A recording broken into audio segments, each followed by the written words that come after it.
Stick-on veneers feels like something you see on like a TikTok video of like do-it-yourself dentistry. Like the fact that dentists were actually doing that is hilarious. I'm picturing them like falling off. Yeah, that was the newest thing. You got a crooked smile, well that don't bother me much. You double over, working double time, you double tough.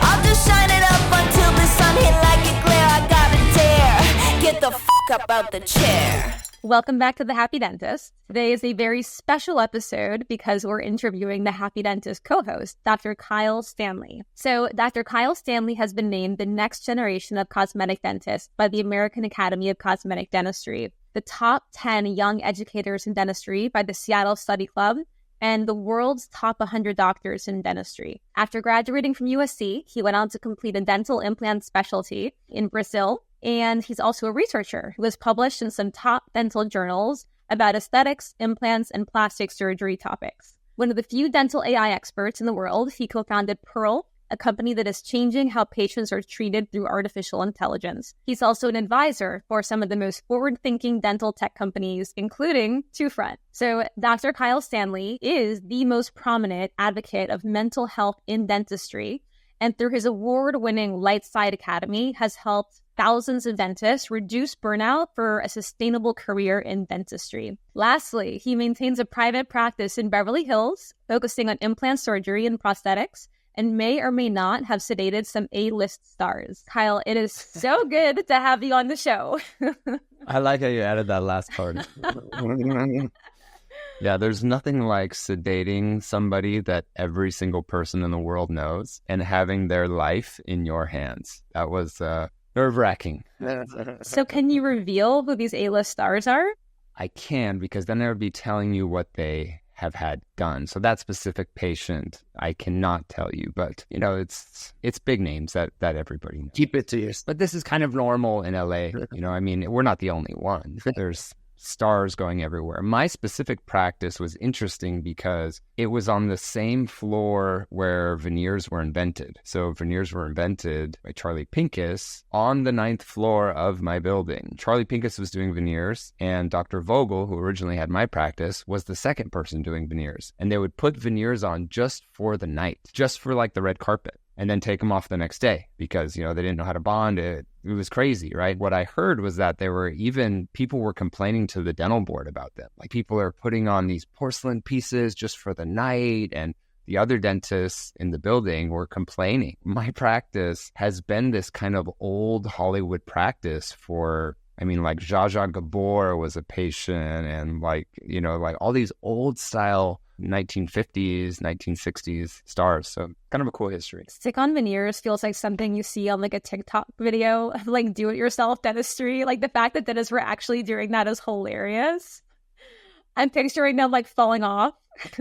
Yeah, that was the newest thing. I love it. Before we dive into the biggest thing that you're passionate about on changing in the world of dentistry, I just want to hear a little bit of your story beyond what I just kind of went into, the highlights. What's your story? Yeah, I've had an interesting experience in dentistry in the sense that, similar to Christian, I've had my hands in a lot of different areas, from university to research, speaking, starting companies, teaching online courses, and I've had some amazing mentors. Christian is one of the main ones. It was really in February of 2018 where everything changed for me. I came home, it was about 7:30 p.m. It was literally a dark and stormy night, and I remember that because in California, we don't have very many dark and stormy nights. So I remembered the asphalt, the smell of the asphalt. And I came home and I went to open the front door, but the deadbolt was on. So I knocked on the door. My wife opened it. She was holding my son at the time, who was about 1. And she said, "Welcome home." And I said, "I can't do this anymore." And now I should have thought about what I was telling my wife, right? Because you don't say, "I can't do this anymore" to a woman, not knowing what I'm talking about. And she's like, "What do you mean?" You know, she said, "What do you mean? Marriage, kids, like living together? What are you talking about?" I said, "Oh, no. You see, at the time, everything on the outside looked great for me. I had this celebrity practice in Beverly Hills. I was speaking at all the top podiums. I was publishing, with Christian and Sasha Jovanovic and Pascal Magnier in these top journals. I was making plenty of money. I was driving fast cars. I had a beautiful family. I had everything that I thought I wanted and that probably most young dentists would want. But on the inside, I was struggling. I was miserable. I was having patient challenges. I was having team challenges. So I was being sued by a staff member. I was being threatened to be sued by a patient. I was being extorted by a patient. I was having clinical complications. And what I wanted was more time away from the chair, more time to just be a human. I wanted better communication with my patients, with my team, with my family. I wanted to be present where I was. And I knew I had to go on a journey, but I didn't know what it was. I travel a lot. And when you get on the plane, they say, if the plane is going down, put your own oxygen mask on first, which I think as dentists, we like to give, and forget about ourselves. I finally said, I'm going to make myself a priority. And me being a research nerd, I went to PubMed and just started looking up what is wrong with me. Why am I feeling like this? Are other dentists feeling like this?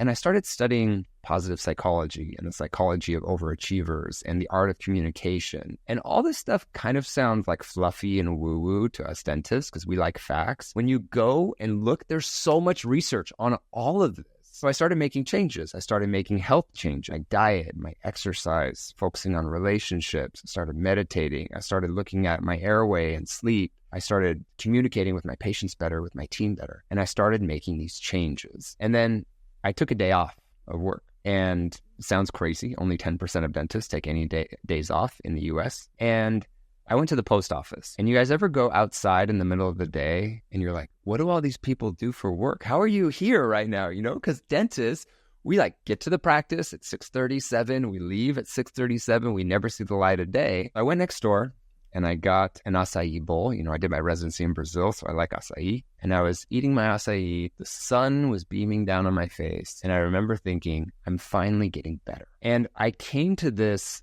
big revelation, which is really that mastering your mental and relational health is the most effective way to ensure sustainable success in your dental career. And that's what led me to this point now. I started helping others do this.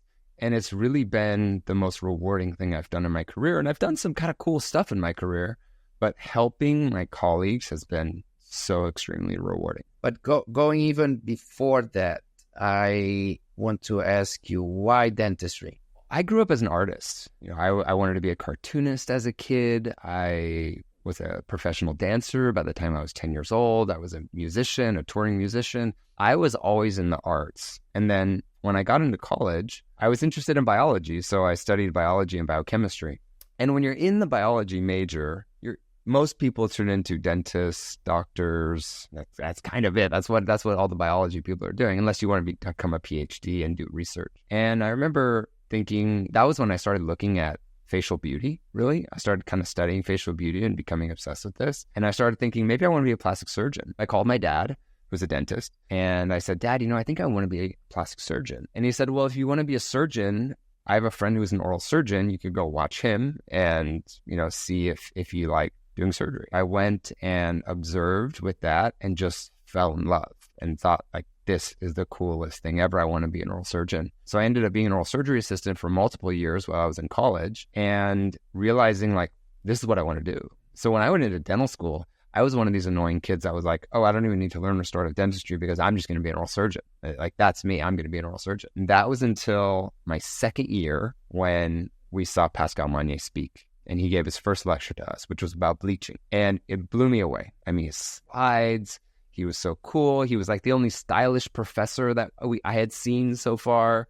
He was really articulate and personable. And I was like, shit, now I need to do aesthetics and surgery because I like both of them. That was what made me into dentistry. It was the fact that I could use art and science together what brought me to dentistry. Art and science, that's a good way to explain dentistry. People with artistic background, we have many friends that I know a lot of people that wanted to be an architect. My dream was to be an architect.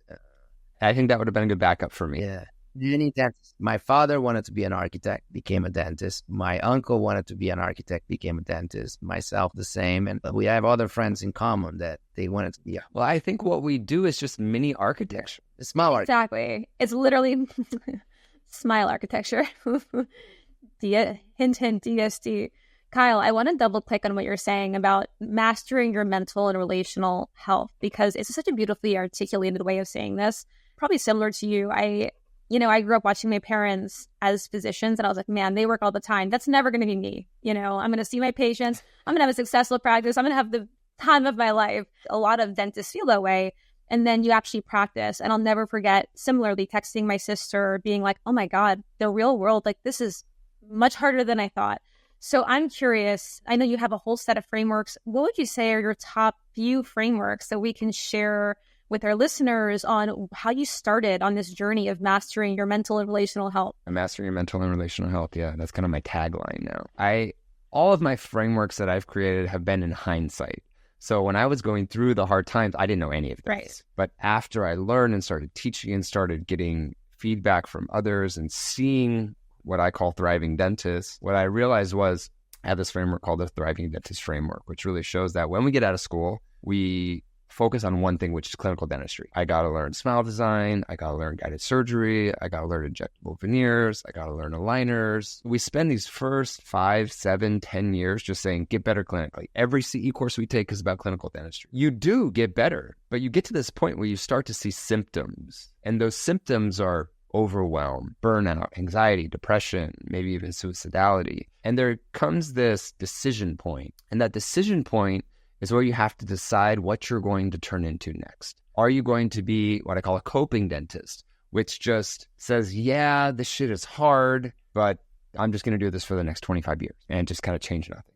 Do you become a despairing dentist, which is really what I was, is dentists that are many times suffering from burnout, anxiety, depression? Or do you become a thriving dentist? And what I saw is the only difference between the coping, the despairing, and the thriving dentist is the thriving dentist focus on their mental and relational health. They make that a priority. So they can still be good clinical dentists. They can still, take CE courses, but they don't do everything on clinical. There's this misconception that if I am an amazing clinical dentist, I'm going to be happy and I'm going to be successful. And I think we have to define success, of course, right? Because a lot of people think that success is making a lot of money, having patients pay you, doing cool dentistry, taking cool photos. And for me, if I get to the end of my career and I was an amazing clinical dentist, I made millions of dollars, I had this amazing practice, I had all these accolades, I have no relationship with my wife, I have no relationship with my kids, I have no friends, my health is in a poor place. That's not success for me. I always say that the most successful person I know is my dad. And it's not because he's not rich, but he's been married for 50 years. His kids love him, his friends love him, his grandkids love him.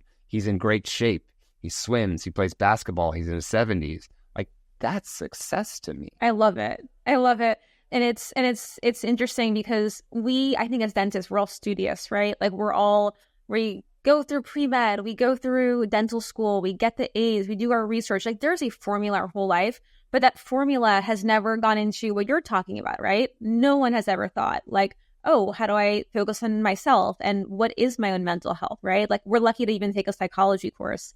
So to me, I'm like, what you're doing needs to be part of the core framework of dental education. So I know there was one that you mentioned called the ripple effect. Will you tell us a little bit about that? The ripple effect is really my journey simplified. And it's how I teach others now too. What it starts with is just realizing that you have a problem. It's realizing that something has changed. And that could be small. That could be that you come into the practice and you notice your heart beats a little bit more, or you're crying more, or you're more reactive. And that can be with patients, with team, with family. But it's acknowledging your current situation. The next step, what I did and how I teach it now, is identifying your triggers. And most people have a ton of triggers, but they don't know what they are. So you can't live in the space between the stimulus and the response unless you know what the stimulus is. So that's the I. The next is purpose and perspective. So that's the double P. And that's really where we separate ourselves from our identity as a dentist. This was something that I did really incorrectly, is establishing my whole purpose in life as being a great dentist. That's difficult when you're in a job like ours where you're bound to fail. What I mean by that is you're going to have a crown that fails. You're going to have a bite that fails. You're going to have aesthetics that fail.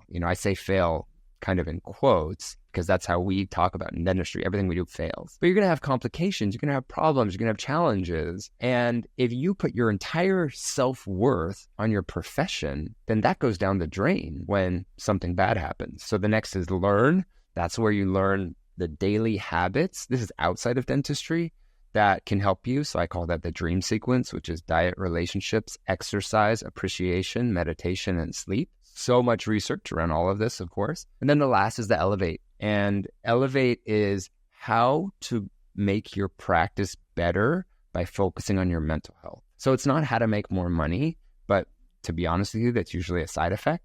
Establishing boundaries with patients, setting true expectations with patients and team members, and how to communicate that. Those are the three things that no dentists work on. And there's research to show that that's how you get better, is by focusing on your communication, by focusing on your relationships, by exercising, by focusing on your nutrition. But that's what nobody puts time into. That was why, like with my Lightside Academy, I wanted to make sure that people got CE credits for taking a course like this, because this makes you a better dentist. It not only makes you a better person, but it makes you a better dentist. And it's cool now that in the US, we have a category of CE called self-improvement, which I think is, tried and lobbied a lot to help get this as a category in continuing education. I didn't know that. It's official now. Mm-hmm.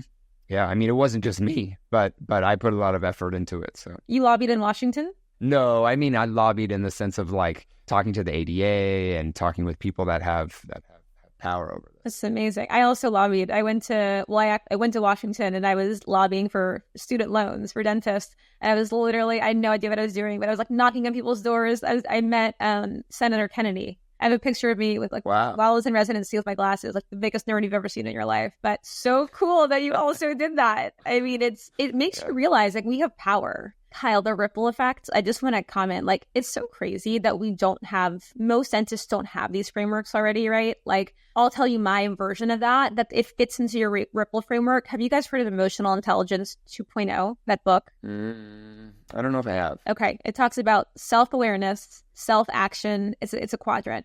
Other awareness, other action. It all starts with self-awareness. We haven't even learned the term self-awareness, right? Like what you're talking about, what are you feeling? What are your triggers? Are you different from your homeostasis baseline? Are you more reactive? Most of us don't even know. Someone was telling me recently that dentists in the 90s were known for throwing their tools at their assistants. Like the fact that that's that is how the media portrays us is hilarious, right? Like we need these out here. But you have these, of course, all these problems that you're saying: burnout, stress, depression, lack of balance, not being mentally, physically healthy, happens with any professional in any profession. We see studies showing that this is pretty strong, maybe a little bit above other professions among them. Yeah, a lot above other professions. Some studies show that dentists are 17 times more likely to commit suicide than a non-dentist. Dentists are twice as likely to suffer from depression, anxiety, and panic disorder than a non-dentist. I mean, study after study. I'm actually publishing 3 articles in Compendium this year on mental health. And, we went back and we did reviews of the literature, and it's staggering what you see. And why do you think this happens more in dentistry? Yeah, I mean, that's a very long answer, but I think if I were to sum it up, one of the big things is that it takes so long to become a dentist. So, in the US, you have to do good in high school to get into college, and you have to do 4 years of college. You have to do well in college to dental school, and you have to do well in dental school. You have to take your DAT, you have to pass your board exam, maybe you go to specialty. So you're looking at 8 to 12, 14 years if you're doing surgery to do your profession. That means you've been grinding for that long, okay? You've been grinding, and you get to this point where grinding is all that you know. Most dentists just keep grinding.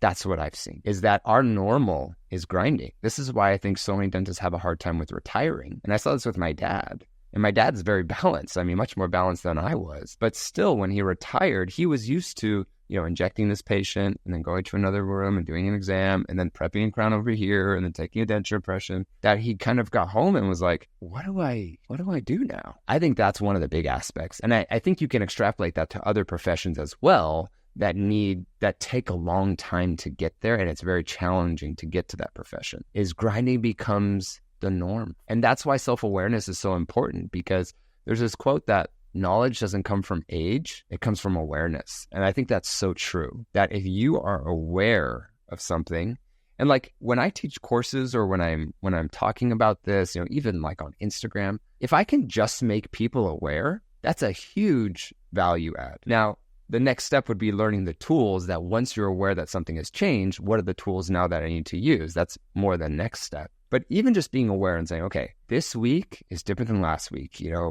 heart's racing a little more. I'm more reactive with my kids. My staff is just bugging me. And then you can look at yourself and say, am I sleeping less? Has my exercise gone down? Am I not spending time with people that I love? Am I not focusing on where I am? You're at the practice, but you want to be at home. And when you're at home, you think you should be at the practice. So just having that self-awareness is so powerful.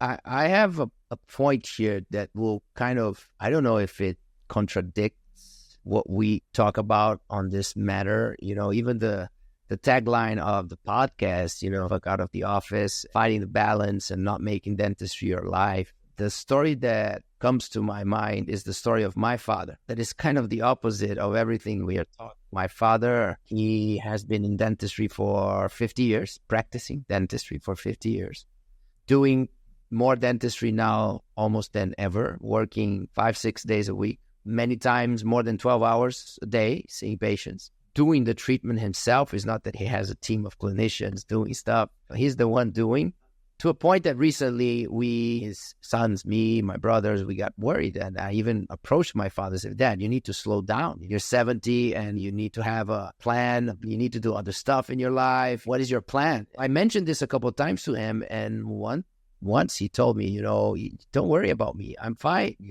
I can handle this. And then he said, I don't give energy to dentistry. Dentistry gives energy to me. The more dentistry I do, the happier I am and the stronger I feel. And I can do this forever, day in and day out. And he had a non-balanced life his whole life. He's super healthy. He's into sports, etc. But he is the opposite of a balanced life definition. He went bankrupt twice, disastrous bankruptcies. He got divorced. He didn't take care of his health properly, because of all the problems that he was going through. And his safe haven, his pit stop was always dentistry. He would reignite his energy, his passion. He would be extremely proud and feed himself with pride because of dentistry. His team was always his family. And how do you interpret his way of being connected to everything that we usually listen about being healthy and being balanced? Can you diagnose my dad's? Yeah. I know your dad.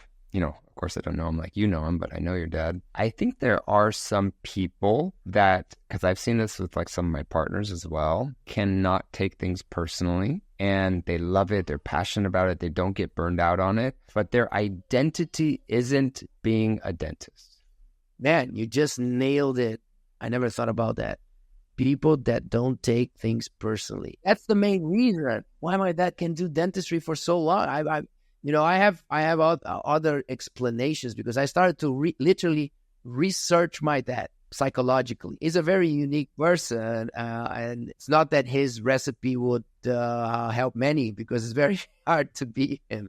But not taking things personally is definitely, when he went bankrupt, he was a pioneer in Brazilian dentistry, still today seen as one of the fathers of modern interdisciplinary aesthetic dentistry in Brazil. My father, he's one of the projects that made him go bankrupt was that he was so visionary and idealistic that he tried to do something on the late 80s, early 90s that revolutionized dentistry, but he didn't have the business background and it destroyed everything that he had, literally, financially. And at that time, when he was at the top, creating all these movements and running this new phase in dentistry, everybody wanted to be with him. And when he went bankrupt, classic, right? Everybody, 99% of the people went away, just left completely. I was 23, 24 years old starting dentistry, and I saw it happens in real life. Of course, that nowadays he gets some awards and people talk about his past. But at that time, and he never took it personally. He was always like, that's life. No problem. We continue.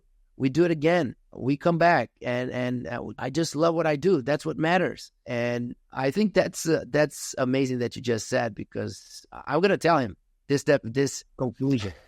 I'm going to tell him next time I meet him. The 4 agreements No. It's by a Mexican author, and basically there's 4 agreements to life that he talks about, that it's basically his formula for a happy life. And number 1 is never take anything personally. I'm wondering, Christian, with your dad, is he good at setting boundaries with his patients? Is he good at giving true expectations? Yes, he's very good with people. He's not like technically speaking, putting boundaries. No, what he does actually, I believe that managing expectations and putting boundaries is key on the theory when you want to explain, how to keep a healthy relationship. He was never focused on these 2 things. He actually achieved those 2 things indirectly through another thing, that caring so much about people and putting people always above him in a true, honest way, that people that had bad intentions stopped having bad intentions. That is, for me, the best way to not be sued,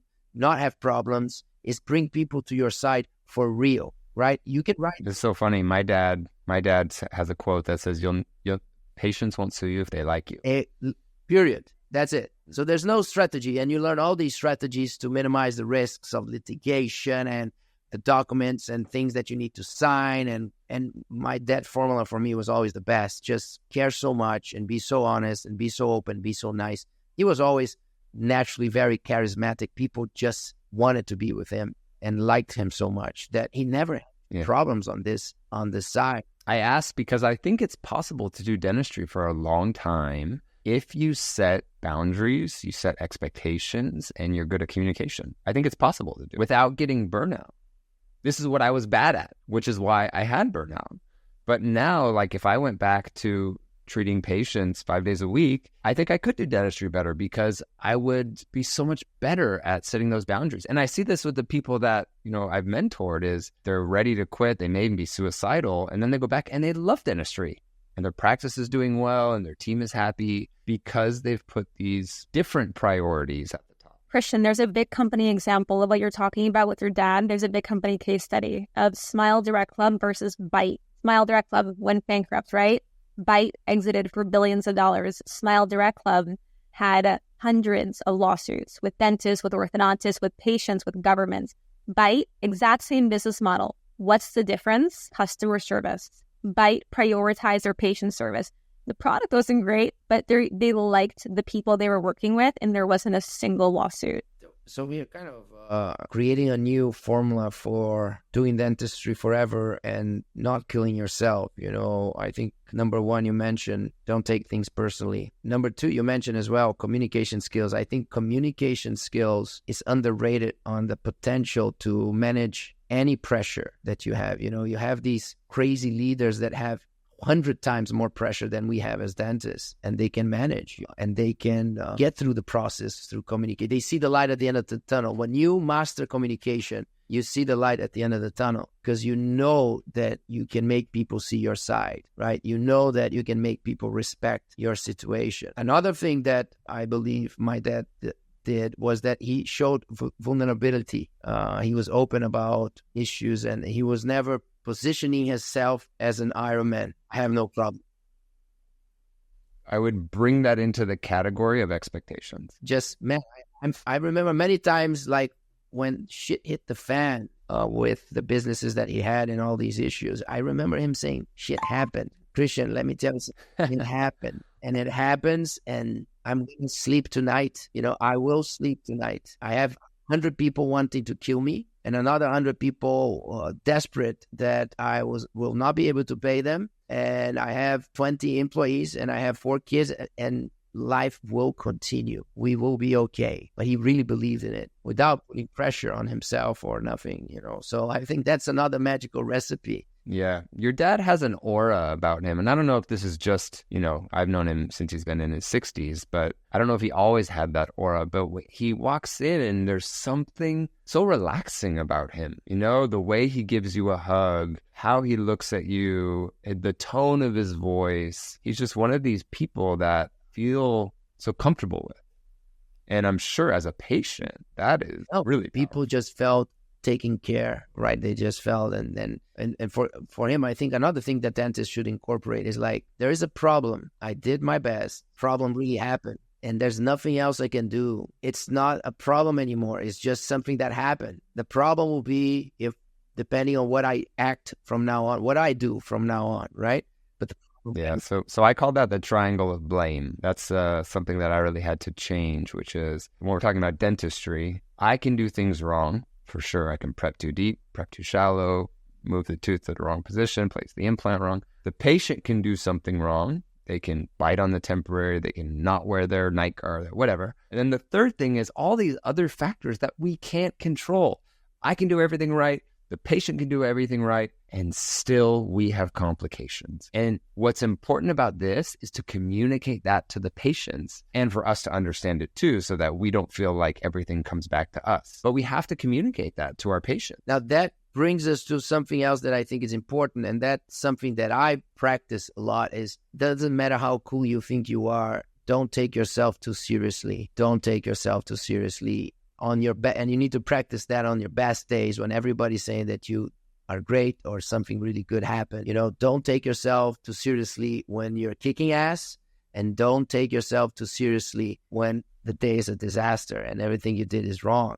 I remember you told me this, Christian. You told me this in 2017. I think it was April of 2017. We were walking in New York from the hotel to NYU, where we were doing DSD residency with great speakers there. And I remember you told me, you kind of took me aside and said, Kyle, I know you're lecturing a lot, you're speaking, you're doing research, and everyone's going to tell you how amazing you are. Be careful, because you have to keep your ego in check, and you have to, basically exactly what you just said. And I'll never forget that. I thank you for taking the time and being so honest with me, because it changed my life for sure. And that was at a time when I was kind of in my burnout period too. I was going down. I wasn't all the way at the bottom, but I was going down. My son was born. I was stressed out. I was lecturing a lot. And why do we think that's so important? Like, why do we think not taking yourself too seriously is so important to your mental health? We are so little. Humanizes you. And life is so short, and everything is so fast, and there's only just so much you can do. It takes a lot of pressure of you, right? And it allows you to make fun of yourself. Make fun of yourself is an amazing recipe. Make fun of yourself when people are trying to attack you. Make fun of yourself when people are undermining you. Make fun of yourself when people are complimenting you.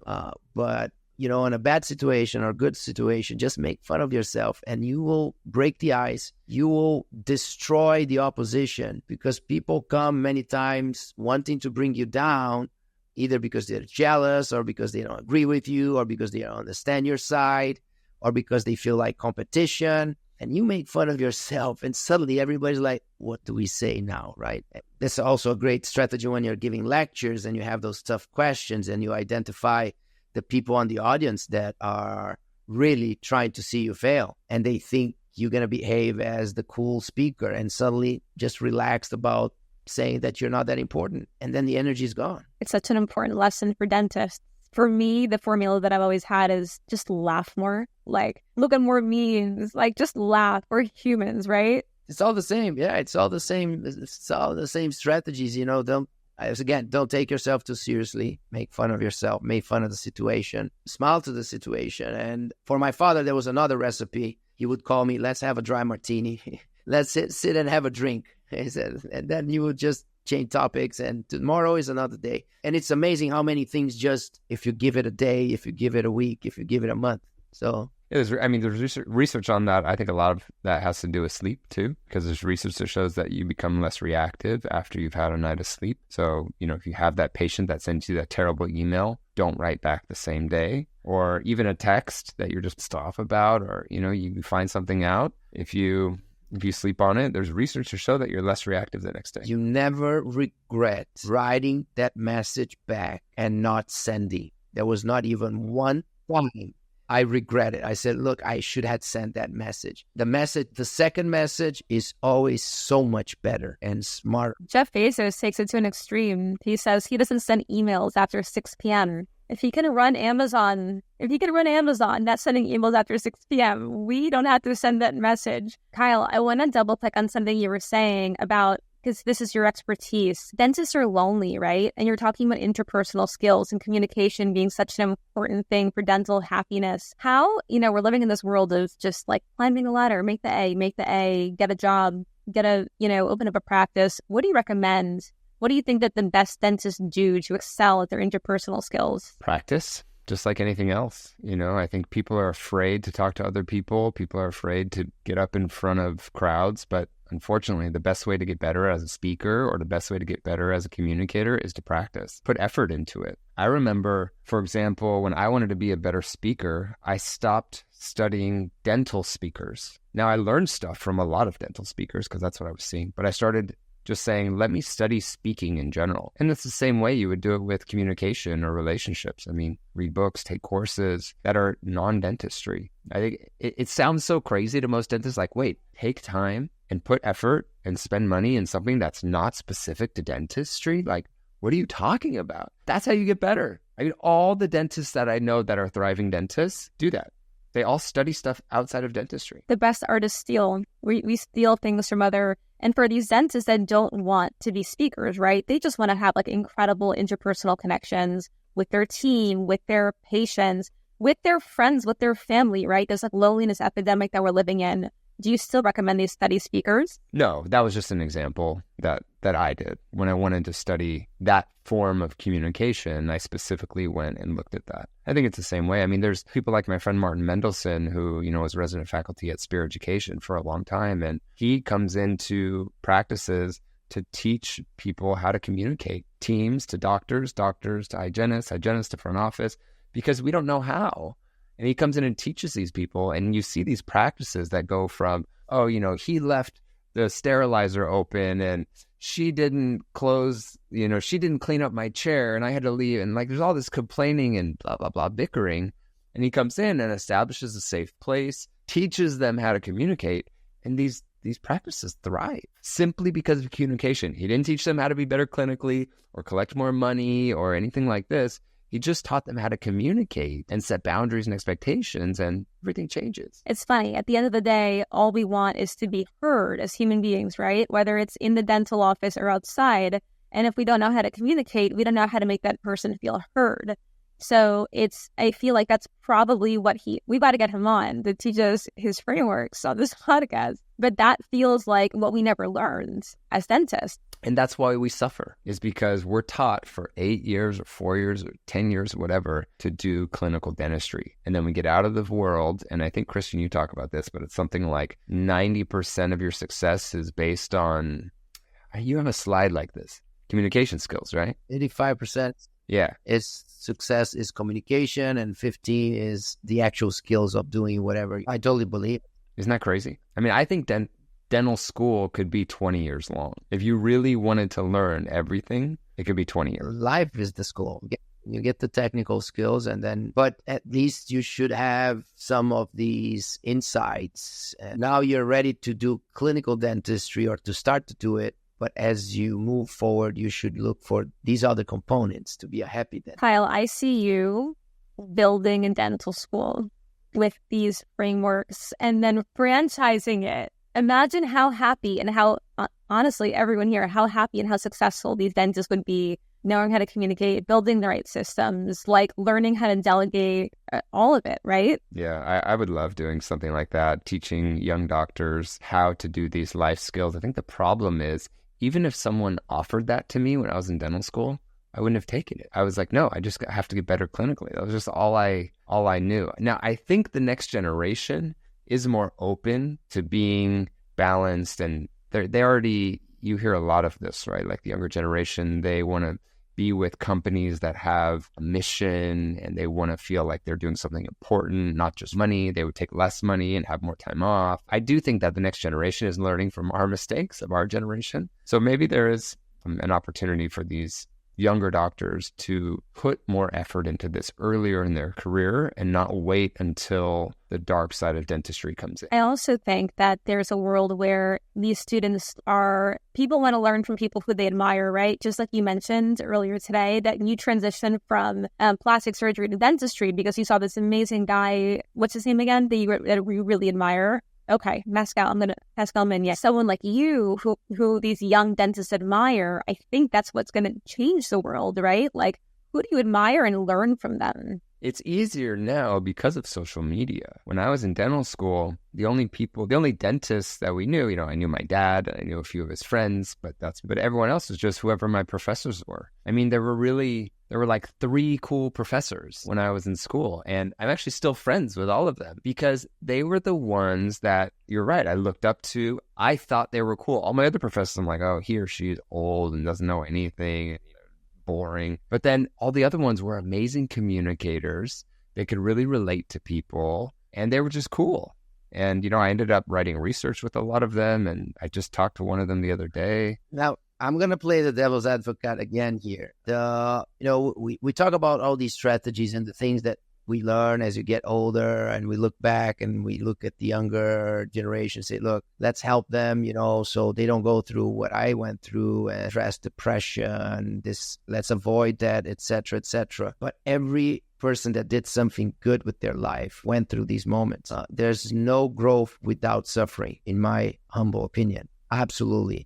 And if you learn some recipes and you think that you're going to control all these things when you're in school, and you avoid all these moments, theoretically, you are avoiding these stressful moments, these moments where you feel like everything is wrong. That helps people get better and do things, become achievers. Your difficulties, now it's easy for us to look at your career, Kyle. You achieved so much. You're recognized, well-known, professional. You have so many great things that you did, and we look back and say, okay, let's take that depression and remove from your life.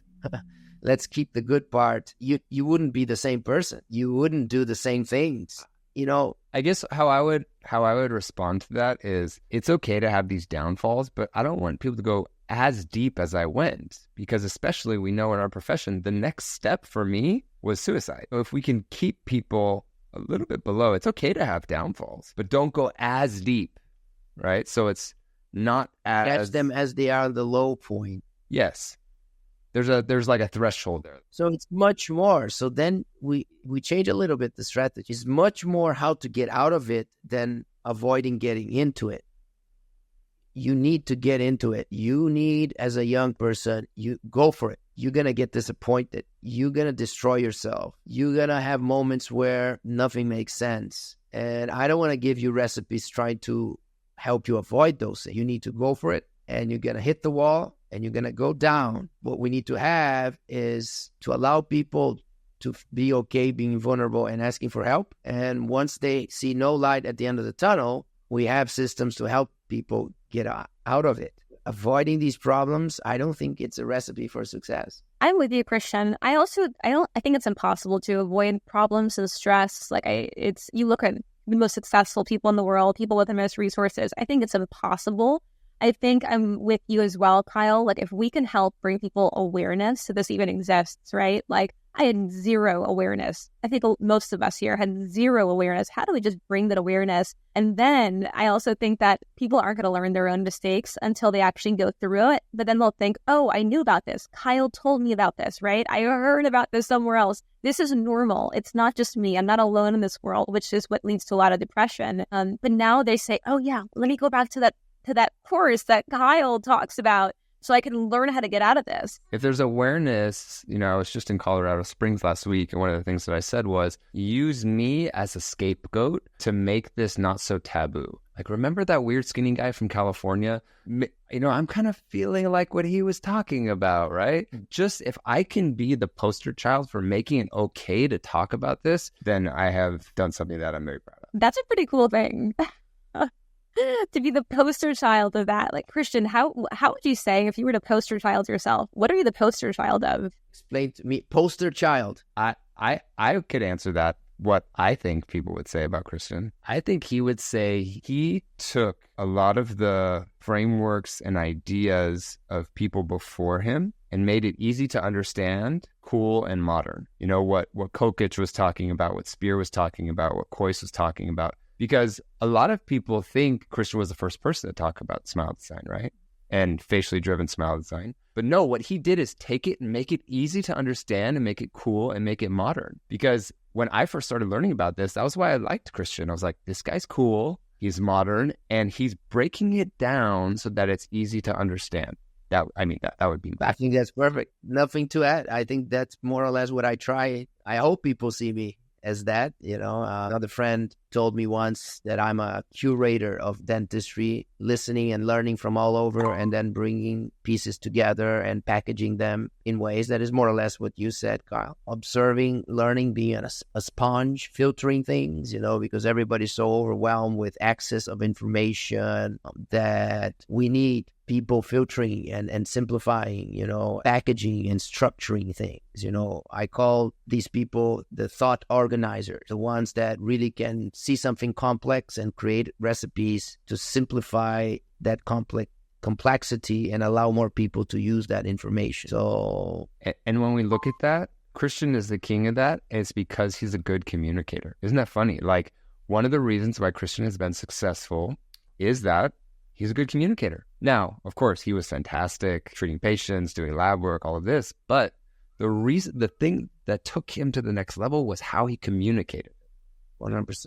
And he focused on that. He spends time on that. He puts effort on it. And then we say, like, communication is key. And then people ask, but what kind of studies did you do in communication? What kind of preparation? And I'm not a good example again, because I do think that you can study these things and get better in the structured way. I was always all over and just learning by. I think it's effort. Effort, yes, that for sure. You put effort into this, just like I've put effort into it. Like, I remember being a young speaker and seeing you speak, and Sasha and Pascal and all these great people, and taking little things. Oh, I like how he said that. Or I like how he incorporated this story here. Or I like this slide design. And taking little things and being like, wow, the audience really responded to that. And taking that and, making it my own, changing things or adding it.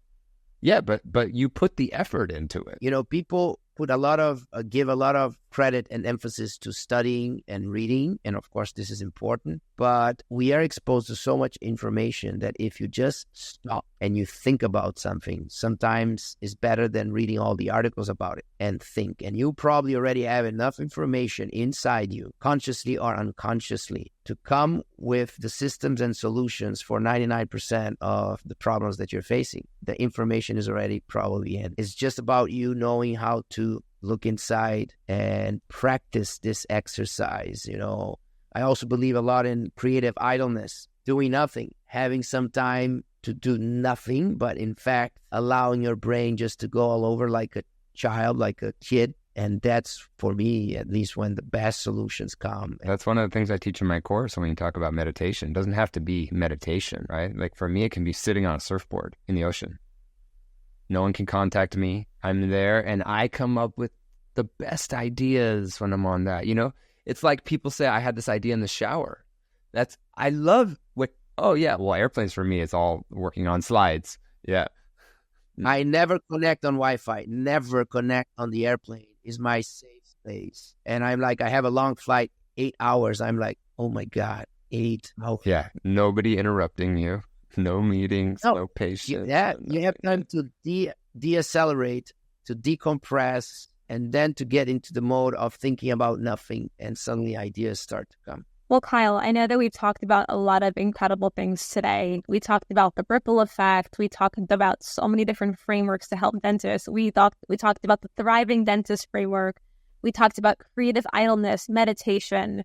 Is there anything else that you want to share before we wrap up this episode of The Happy Dentist? I think I would just say to give yourself some grace. Know that you're going to have hard times. Even if you learn all this stuff, it doesn't mean your life is going to be perfect. I teach all this. I still have bad days, bad weeks, bad months, maybe even bad years. And that's what being human is all about. But it's having the awareness to know when you're going through that downturn, to then use the tools that you may have learned or not learned to then turn it around. I love that so much. And to circle back, just laughing at yourself, having fun, making fun of yourself, right? So Kyle, thank you for sharing your story. Christian, thank you for coming on all the way from Madrid. What time is it your time? 6 p.m.? Time for a glass of wine. Well, enjoy. And I'm so excited to hear your story next week. Thank you to our listeners for listening. If you enjoyed this, please leave a comment, share with your friends, like the episode, and we can't wait to see you next week. Get the f*** up out the chair. Whoa.